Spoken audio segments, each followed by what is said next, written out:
কিছুক্ষণ পর ওরা হোটেলের রেস্টুরেন্ট এরিয়াতে গিয়ে বসে। চারপাশটা ফাঁকা, ভাঙা চেয়ার, উল্টে থাকা টেবিল, আর এক অদ্ভুত নীরবতা। এত সব ঘটনার পর এবার নীলও ভেঙে পড়ে।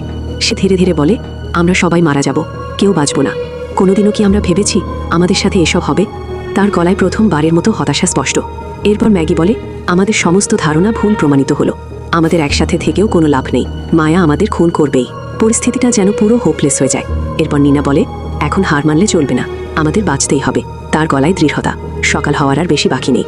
এরপর নীনা নীলকে জিজ্ঞেস করে, কয়টা বাজে? নীল বলে, 4টে বাজতে 5 মিনিট বাকি।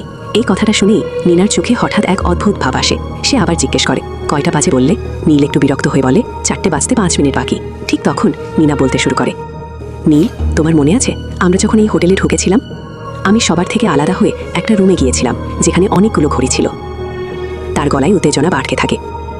সেই রুমের প্রতিটি ঘড়িতে একই সময় দেখাচ্ছিল, 3:55।